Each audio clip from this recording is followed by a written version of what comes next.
Assalamu alaikum wa rahmatullahi ta'ala wa barakatu. Yan uwana ina muku gaisuwar fata. Yan uwa ai fartaje ai lakin dan Allah da Annabi. Akwai wani sabon labari da muka kawo muku. Ku yi lakin ku yi fartaje ya je nesa. Muna son Faransa Hijus yau cikin daren ga. To alhamdulillah wannan labarin idan Allah ubangiji ya sa tabbata kuma muna sa ran damani zai tabbata da iznillah. Canal 3 Niger. An ce hukumomin Niger sun yi suspendir kin shi jiska yan muwa. To kuma muna roƙo ga Allah wannan labarin mun san bi iznillahi ga kawai labarun da muka ji shi ba za ta yi mana ƙarya ba bi iznillahi to muna dan mana kuma haka za ta tabbatar kuma kada abin ya ba ku mamaki duka yana ga cikin abubuwa na tsaro ku san da cewa duka te kanal inda kun ji kanal na Faransa ne duk kanal inda kuka ji an ci wancan kanal ne kanal kaza duka na Faransa ne sannan menene yana daga cikin abubuwan tsaro yanzu sun iya neman resanyi ma bisa ga kanal tunda shi yana connected da rezokin kasar mu kuma suna adda abin su kun gane ko kenan yana connected bisa ga namu na kasar mu sannan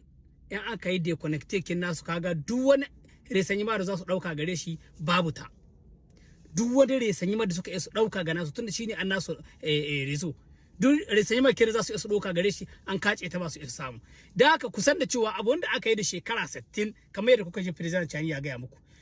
dagwalgwamar da aka yi ta shekara 60 a ce a hidda ta cikin shekara 2 ko cikin shekara guda abu ne mai wuya sai mun bi a hankali sai mun ba waɗannan goyon baya duk abin da za su yi insha Allah inda akwai goyon bayan mu abu ne mai sauki abin da yake da wuya kawai mu ba su goyon baya shine abin da suke nema goyon bayan mu ne kawai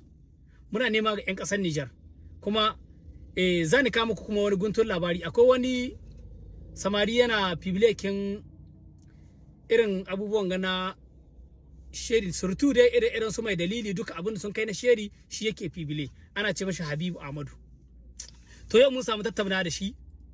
ya nuna mana da cewa ya ɗauki alƙawalin ya bari dan ko da Allah ya sa akwai waɗansu masu wata niyya zuwa gare shi to su ji wannan bidiyo kin ya ce ya bari ana ce mai Habibu Ahmadu kuna ganin koyaushe yana aza hoton bazum kuma yana kawo abubuwa na cin mutuncin ƙasa su yake azawa to ya ta nuna mana da cewa ya bari kuma yana nema a yahi mashi dan ma yayi bidiyo to muna nema kuma Allah ya sa da gaske ne kuma waɗanda adda niyyar wani abu zuwa gare su suna muka kira gare su su yi hakuri ya ce ya bari mun ga yayo bidiyo ya aza sama da cewa ya bari insha Allah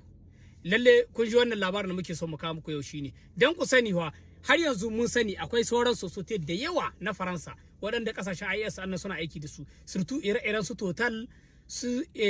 BCAO su Imuwa su Sefa gaba ɗai duka waɗanga sosote ne na Faransa su Shell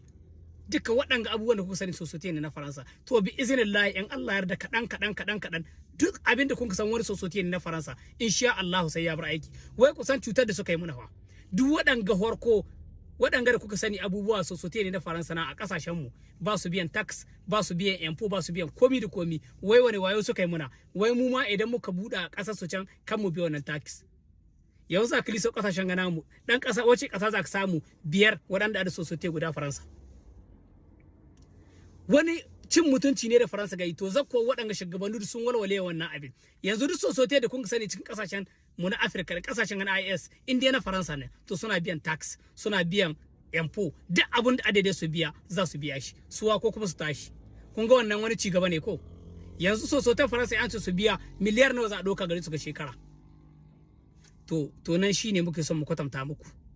ƴan ƙasa mu goya mu wayannan shugabanni baya yanda suke neman goyon baya mu shine muke so a ba su goyon baya 100%. Assalamu alaikum warahmatullahi wabarakatuh.